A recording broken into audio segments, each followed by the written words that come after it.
Good morning everyone, welcome back to होंगे कामयाब।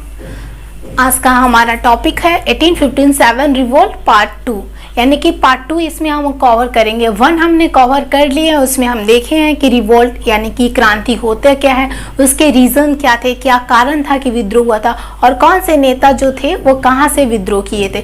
तो इन सारी चीज़ें हम उसमें कवर कर लिए हैं। अगर वो अच्छे से आपका डन हो चुका है तो आप देखिए कि आखिर ये क्रांति असफल क्यों रहा। इतनी अच्छे से हर एक जगह से नेतृत्व हो रहा था, फिर भी ये असफल क्यों रहा। तो असफल रहने का बहुत सारे रीज़न है, चलिए इस पर प्रकाश डालते हैं। तो पहला हो जाएगा सीमित प्रभाव था। सीमित प्रभाव यानी कि जो एरिया वाइज हम देख लेते हैं, एरिया वाइज यहाँ पे एक छोटा सा ड्रॉ कर लेते हैं। ये पूरा जो एरिया था यानी कि मेरठ, यूपी, बिहार, यहाँ से कानपुर हो जाएगा, दिल्ली, ये पूरा एरिया था, इतना ही भर सिर्फ लड़ाई हो रही थी। बाकी जो रेस्ट ऑफ द स्टेट था यहाँ पे लोग क्या कह रहे थे, इसका साथ नहीं दे रहे थे। यानी कि ये पूरा यानी सदर्न एरिया, नॉर्दर्न एरिया ऊपर का पूरा और इधर से पूरा एरिया थोड़ा इधर से, तो ये पूरा अगर ऑल ओवर देखा जाए तो क्या था, सीमित प्रभाव थे। यानी कि इतने ही दूर में लोग क्या कर रहे थे, यहाँ के लोग लड़ाई लड़ रहे थे। तो यहाँ के जो लोग झगड़ा कर रहे थे, लड़ाई कर रहे थे, अंग्रेजों का सामना कर रहे थे, तो क्या इनके अंदर देश भावना थी, देश प्रेम था जैसे कि आज के सैनिक लड़ते हैं? नहीं, इनके अंदर देश भावना नहीं थी। ये अपने पर्सनल रीजन के कारण लड़ रहे थे। यस, ये अपने पर्सनल रीजन के कारण। अगर एग्जांपल्स में हम लेते हैं तो जैसे कि नाना साहब का पेंशन छीन लिया गया था, बेगम हजरत से महल छीन लिया गया था, वीर कुंवर सिंह से उनकी जमींदारी छीन ली गई थी, लक्ष्मीबाई से उनका बेटों को राजा नहीं बनाया जा रहा था। तो सबके अपने अपने रीजन थे, ठीक है। तो इसलिए ये लड़ रहे थे, इनके अंदर कोई देश भावना नहीं थे। इसमें कोई डाउट नहीं है कि ये लोग एक बहादुर नेता थे। वास्तव में देखा जाए तो तात्या टोपे, नाना साहेब और वीर कुंवर सिंह, लक्ष्मीबाई, ये सारे चीज बहुत ही बहादुर नेता थे, इसमें कोई डाउट नहीं, इसमें कोई दो राय नहीं है। लेकिन ये इनके अपने पर्सनल रीजन थे। अगर हम दूसरों के लिए लड़ते हैं तो हमें फतेह हासिल होती है, लेकिन अगर खुद के रीजन से करते हैं, कोई अगर मन में लालसा रहता है तो वो शायद हो या ना हो, बहुत कम होता है। तो ये एक सफल होने का कारण रहा। और दूसरा अगर देख रहे थे कि इनमें नेतृत्व नहीं था, यानी कि जो नाना साहब थे वो कानपुर से लड़े, यानी अलग अलग जगहों से यहाँ से लड़ रहे थे, कोई एक मेन लीडर नहीं था। किसी भी लड़ाई हो या कंपनी हो या स्कूल हो, कोई भी आप संस्था भी चलाते हो तो कोई एक मेन लीडर होता है और उसका जो गाइडलाइन करता है, बाकी सब उसको फॉलो करते हैं।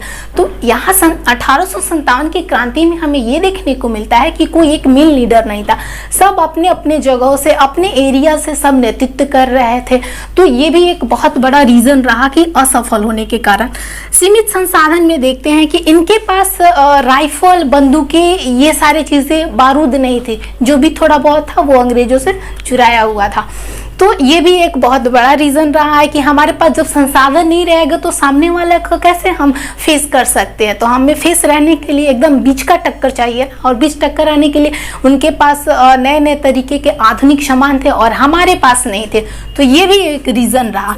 जो मध्यम वर्ग की भागीदारी थी ये बिल्कुल नहीं थी, यानी कि मध्यम वर्ग के लोग जो अंग्रेजी शिक्षा भी नया नया ग्रहण कर रहे थे, उस वक्त में नए नए मध्यम वर्ग के लोग अंग्रेजी शिक्षा ग्रहण कर रहे थे, जैसे कि हो जाएंगे राजपूताना, सिंधिया, ये लोग अंग्रेज का साथ दे रहे थे कि ओके ठीक है, चलो आप जल्दी से विद्रोह को कैसे भी दबा दो। तो ये उन लोगों का साथ दे रहे थे। लेकिन जो मैन एडुकेटेड थे, यानी कि जिनके पास वास्तव में शिक्षा थी, वो कहीं भी नहीं रहे, ना तो भारतीय सैनिकों के पास रहे और ना ही अंग्रेजों के पास। वो बिल्कुल बीच में रहे कि हम ना आपका साथ देंगे और ना ही आपका साथ देंगे। तो ये भी एग्जाम्स में पूछ लिया जाता है कि कैसे, कौन से ऐसे वर्ग के लोग हैं जो कि ना कहीं भी निष्कर्ष रहे, यानी निष्कर्षीय रहे, किसी कहीं भी हस्तक्षेप नहीं किए, ना उस उधर में बोले और ना अंग्रेजों की तरफ ना भारतीयों की तरफ। तो ये लोग कौन से ऐसे लोग, वर्ग के लोग थे जो कि अंग्रेजों का साथ दे रहे थे, भारतीय होने के बावजूद वो अंग्रेजों का साथ दे रहे थे? राजपूताना और सिंधिया थे, ठीक है, तो ये भी बहुत बड़ा ही रीजन रहा। तो हमने इसमें 5 कवर कर लिए। और असफल होने के कारण एक बहुत बड़ा एक और रीजन रहा है। हर कोई कहता है कि एक कामयाब व्यक्ति के पीछे एक औरत का हाथ होता है। ये सही भी होता है कि एक कामयाब पुरुष के पीछे एक औरत का हाथ होता है, लेकिन अगर नाकामी का भी अगर देखा जाए, महाभारत को ही देख लीजिए, तो उसमें एक औरत का भी हाथ होता है। हाँ, वो मैं खुद कह रही हूँ, क्योंकि सब लोग एक जैसे नहीं होते, कुछ अच्छी भी होती हैं, कुछ बुरी भी होती हैं। तो हम ये इसमें जिन्नत महल जो थी, यानी कि बहादुर शाह जफर की पत्नी, बहादुर शाह जफर की ये पत्नी जो थी, ये अंग्रेजों से मिली हुई थी। ये चुप चुप से क्या करती थी, जो भी ये बहादुर शाह जफर प्लान बनाता, जाके अंग्रेजों को बता देती कि ऐसे ये प्लान हो रहा है, ऐसे वो हो रहा है। सारी इंफॉर्मेशन, गोपनीय बातें जो बोला जाता है, ये सारे अंग्रेजों को बता देती थी। तो इन लोगों को और आइडिया मिल जाता था और पता चल जाता था कि कब कहाँ से लड़ाई होने वाली है, क्या होने वाली है। तो ये बहुत बड़ा रीजन है। तो इस तरह से इसके गोपनीय बातों को सुनकर अंग्रेजों ने क्या किया, बहादुर शाह जफर को वहां से क्या कर लिया, प्रहरण कर लिया, या उसको कैदी बना लिया और उसको जेल खाने में डाला दिया। तो ये रीजन रहा कि कुछ टाइम के बाद इनकी मृत्यु हो जाती है जेल में। चलिए, तो ये एक बहुत बड़ा रीजन रहा है। ठीक है, अब इलाहाबाद से हमने यहाँ पे कुछ कंटेंट लिखे हैं। इलाहाबाद से याद आपको रखना है कि जब विद्रोह चल रहे थे, तो विद्रोह के दौरान जो अंग्रेज थे वो इलाहाबाद को अपना आपातकालीन केंद्र बनाए थे। तो एग्जाम्स में पूछा जाता है कि आपातकालीन केंद्र, ये छोटे छोटे जो भी कंटेंट वर्ड्स आपको मिल रहे हैं, सारे एक जगह रखिए, एक जगह वन वर्ड में रखिए। ये सारी चीजें वन वर्ड में पूछे जाते हैं। तो अंग्रेजों ने 1857 विद्रोह के दौरान अंग्रेजों ने आपातकालीन केंद्र कहाँ पे बनाया था, तो ये इलाहाबाद हो जाएगा। ठीक है, हमने ये देखे असफल होने के कारण। ठीक है, 5 से 6 पॉइंट्स हो जाएंगे। अब देखेंगे कि इस विद्रोह के परिणाम क्या आएंगे। तो इस विद्रोह के परिणाम में हम देखेंगे कि कंपनी शासन का अंत हो गया। यस, कंपनी शासन का अंत हो गया। यहाँ पे जो भी नेताएं लड़ रहे थे, बहुत सारे मारे गए, किसी को गिरफ्तार कर लिया गया। तो अब धीरे धीरे ये समाप्त होने लगा था। तो परिणाम आखिर निकल के क्या आया, इतने सारे जगहों से लड़ रहे थे लोग, परिणाम हर चीज का होता है। तो कंपनी शासन का अंत कर दिया गया। तो कंपनी शासन कौन सी थी, तो ईस्ट इंडिया कंपनी जो थी उसको समाप्त कर दिया गया इसके तहत। ठीक है, सेकंड में देखते हैं कि विद्रोह राज का प्रत्यक्ष शासन, यानी कि ये विद्रोह शासन का प्रत्यक्ष इंग्लैंड की जो महारानी विक्टोरिया थी, उन्होंने एक पत्र, घोषणा पत्र जारी किया और ये लॉर्ड कॉनिंग को दी। किन को दी है, तो लॉर्ड कनिंग को दी है। और ये इलाहाबाद में लॉर्ड कनिंग ने इस पत्र को सारे लोगों को सुनाया कि इसमें ये लिखा था कि अब हम नए क्षेत्र में अब आपका कब्जा नहीं करेंगे, जो पहले से था उसी पे हम रहेंगे, नए क्षेत्र पे कब्जा नहीं करेंगे।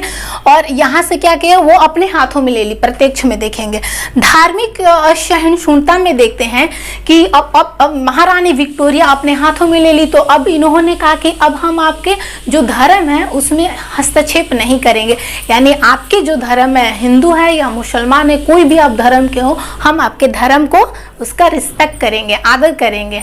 ठीक है, तो ये भी एक अच्छा होगा। परिणाम में देखें, प्रशासनिक परिवर्तन में देखते हैं कि यानी कि जिन रीजनों से ये सारे नेताएं लड़ रहे थे, तो इसमें बोला गया कि दस्तक पुत्र को, यानी कि लक्ष्मीबाई जो थी, वो अपने बेटों के लिए लड़ रही थी कि उनको राजा नहीं बनाया दिया जा रहा था, सौतेले बेटों को। तो इसमें बोला गया कि आप अपने दस्तक पुत्र को राजा बना सकती हैं, जो भी कारण है। तो इसमें और भी जो रीजन थे इसमें दे दिया गया। सैन्य पुनर्गठन में, यानी कि जो भारतीय सिपाही थे उनको कम कर दिया गया, यानी कि जो हिंदू थे और मुस्लिम से थे, ये इन्हीं रीजन की वजह से ना हुआ था, एक छोटा सा कारतूस की वजह से, यानी कि वही तो मेन रीजन रहा। कारण तो बहुत सारे थे, लेकिन खुल के कोई नहीं ना आया था। तो ये मुसलमान और हिंदुओं ने ही किया था। तो उन लोगों का सैनिकों में अनुपात कम कर दिया गया और बोला कि हम यूरोपियों को भर्ती करेंगे। तो ये परिणाम में हम लिख लेंगे। ठीक है, अब ऑल ओवर निष्कर्ष निकल के क्या आ रहा है, लड़ाई हुआ, परिणाम हुआ, असफल भी रहा, तो निष्कर्ष निकल के क्या आ रहा है। निष्कर्ष जब भी आप लिखेंगे एक पॉजिटिव वे में लिखेंगे। ठीक है, हमने अच्छाई बुराई सब चीज देख लिए, लेकिन एंड में जो भी हमारा कैलकुलेशंस होता है, निष्कर्ष होता है, वो पॉजिटिव वे में होना चाहिए। भले ही 1857 की क्रांति लड़ा गया, लेकिन ये एक विश्व इतिहास बन गया। किसके लिए? तो ये ईस्ट इंडिया कंपनी यानी कि ब्रिटिश राज के लिए एक इतिहास बन गया कि पहली बार ये लड़ाई हुआ था ना, अभी तक तो कोई छेड़खानी नहीं हुई थी, यानी 1857 को बोला भी जाता है कि ये प्रथम स्वतंत्रता संग्राम है। तो यहाँ से ये देखा गया, भले ही भारतीय सेनाओं का उन्हें लक्ष्य नहीं मिला, सफल नहीं हो पाए, लेकिन उन्होंने एक राष्ट्रवाद की एक बूंद छिड़क दी थी, उन एक चिंगारी डाल दिए थे। तो ये इसका निष्कर्ष निकल के आता है। तो और भी जो भी चीज़ें होती है पॉजिटिव वेब में आपको जो लगता है वो आप लिखिए, ठीक है। तो ये हमने देख लिया असफल होने के कारण, परिणाम और निष्कर्ष। अगर आपको अच्छा लगता है या आपके पास हो सकता है कि कुछ और पॉइंट्स हो तो हमें ज़रूर बताएं, हम इसमें ऐड जरूर कर लेंगे। That's all, thank you.